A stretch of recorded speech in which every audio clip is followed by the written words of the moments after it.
një përfshirje më të gjerë të tyre dhe pasi një element të rëndësishëm në krijimin e burimit të financimit. Ndërkohë, nga ana tjetër, duhet parë dhe kush është roli i agjencive të dekoncentruar si përfaqësues në nivelin qendror në nivel vendor, në EA, por edhe si bazës për të një mundësie financimi nga ana tjetër.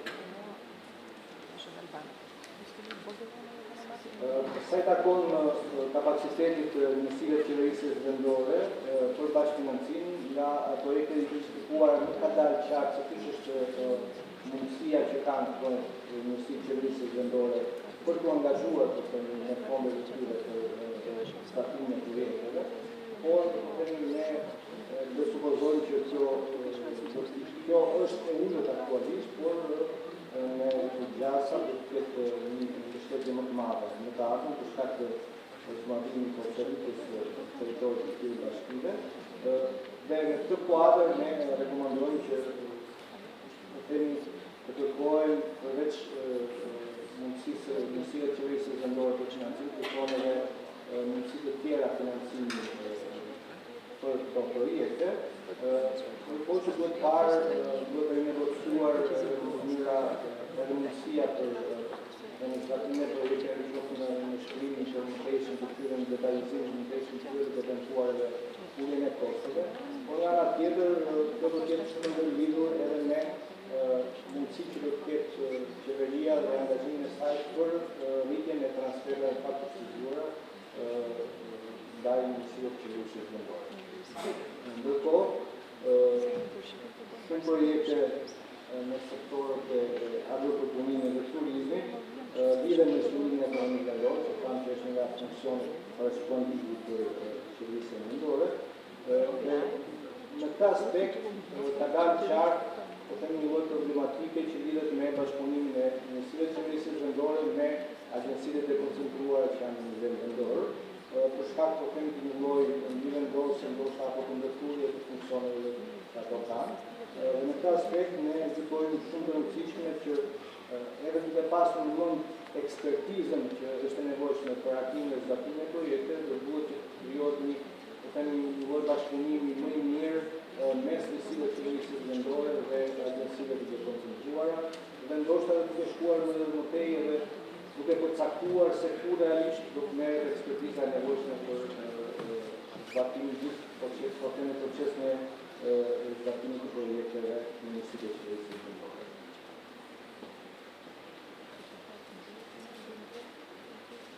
Ajo që ka dalë nga procesit de ndërtimit të projekteve është që gjitha projektet lidhen ngushtësisht me funksionet aktuale të qeverisjes vendore dhe në këtë aspekt ndoshta do duhet dhënë prioritet më tepër mundësive për financim, gjetjes së këtyre mundësive sesa shikimit realisht për të zgjeruar funksionet që kanë njësive të qeverisjes vendore. Pra na jep një lloj kuptimi që kemi një kuadër të plot të funksioneve, ndërkohë që do duhet të investohesh më shumë në gjetjen e financimeve për këto projekte. Skemat e tanishme të financimit po të ne ofrojnë një financim për 200 milion euro në vit për projektet e investimeve. Dhe kjo na tregon që në një farë mënyrë ka mjetet mjaftueshme për financimin e projekteve që identifikohen nga një program i zonës funksionale që shkojnë 30 milionë euro. Ndërkohë, ne rekomandojmë që të rriten kapacitetet e njësive të qeverisjes vendore për të lobuar, për të negociuar me qeverinë qendrore, me Ministrinë e Xhinës, nga njëra anë për të siguruar financimin dhe nga ana tjetër për të rritur kapacitetet të teknike për të arritur këto projekte që janë në fazë të një maturimit kemi edhe për të financuar. Ndoshta krijojnë edhe struktura të cilat marrin një lloj zgjidhje për zbatimin e sistemeve. Ndërkohë nga ana tjetër lidhur me transferet qeveritare, ato e kemi një vlerë për 1,4 milionë euro vijon dhe për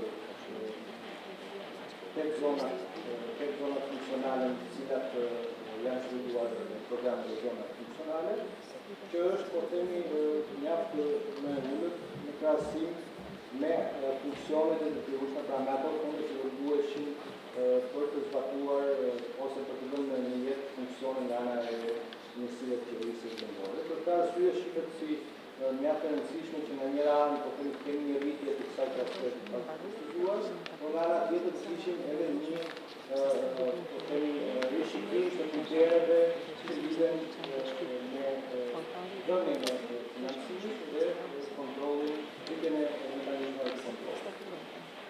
Sa ka tonë kohezionin social në Ministrinë e Qeverisë Vendore, mendojmë që ato do të vazhdojnë të ndeten si të filluar që deri në përgjithësi të cilat janë, po them, nuk kanë marrë vëmendjen e duhur nga të gjitha grupet e përfshira në Ministrinë e Shtypeve dhe për këtë arsye ekziston besimi që një pjesë e misive aktuale vendore që ne do të shkrijmë për Komitetën e Bashkimit të Mbajtjes vetëm në farë mënyrë jashtë po themi asaj atij rrezikut vendimarrës që do të jetë tek Bashkia e Vetra tek Këshilli.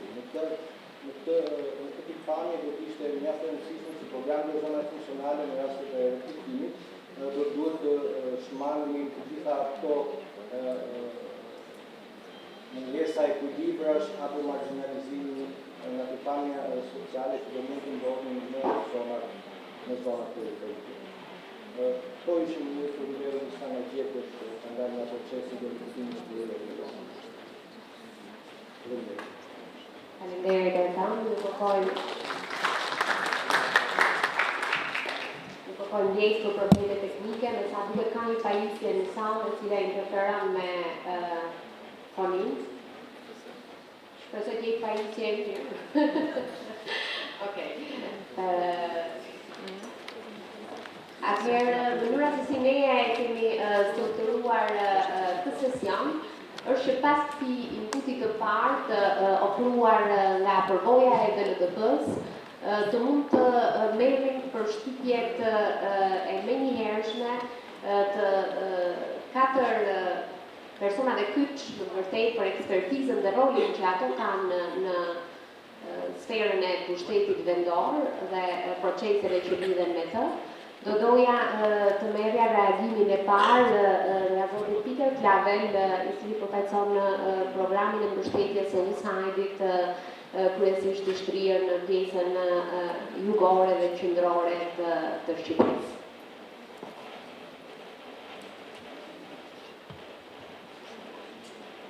Thank you, Valbona. I'd like to begin by thanking Ambassador Graff and the Sports Embassy for inviting USAID's Planning and Local Governance Project here today.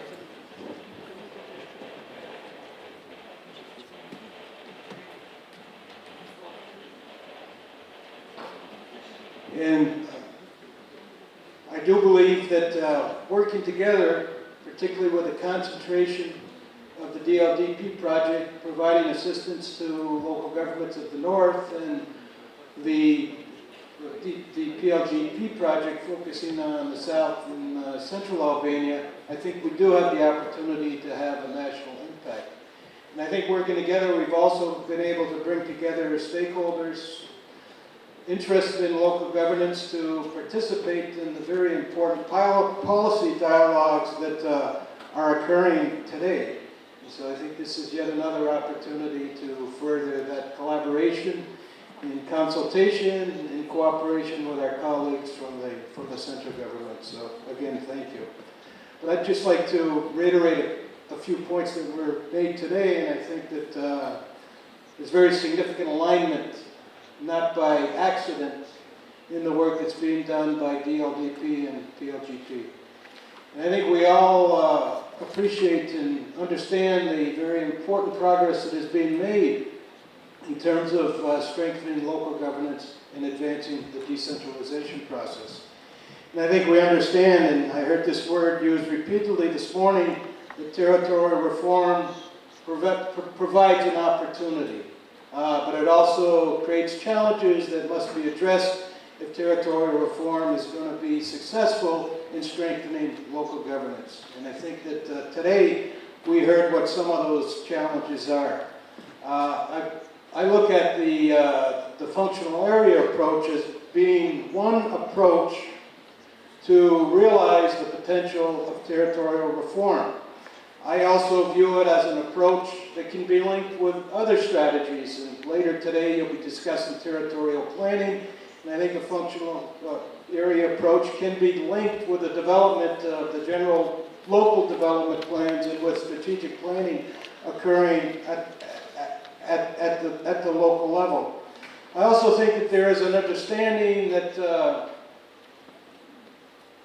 functional area program, in conjunction with other approaches and strategies, can in fact strengthen local government by improving the delivery of services, by improving and capitalizing on opportunities for local economic development, while also, very importantly, giving citizens an opportunity to have their voices heard as decisions are being made around those issues that affect their life. Just very briefly, some of the key points that were made in terms of the recommendations of DLDP today. I would like to concur with virtually all of the recommendations. And again, we've talked about territorial reform being an opportunity and also presenting some challenges. And hopefully the decentralization strategy, which is soon to be adopted by the government of Albania, will provide a roadmap and will provide a coordinated approach, as well as agree on the sequencing of steps that must be taken and concur on the priorities for decentralization actions in terms of implementing territorial reform. And Minister Tucci and Ania Hoti have been very much supportive and are leading the efforts to create a decentralization strategy, as has been Ms. Arapi, and hopefully that will soon be finalized, providing a guide for all Albanians in terms of the way forward. I think we heard that a number of very good projects have been identified that are deserving of funding. I think there needs to be greater clarity as to how these projects will in fact be funded. I think we all agree, and one of the government's priority is to create funding mechanisms for local economic development and for improved service delivery that are predictable, that are transparent. And I think one of the ways that that can be done is through the continued support of reforms within the regional development program, but also funding other mechanisms for capital improvements and for investment in local community. We've heard that there are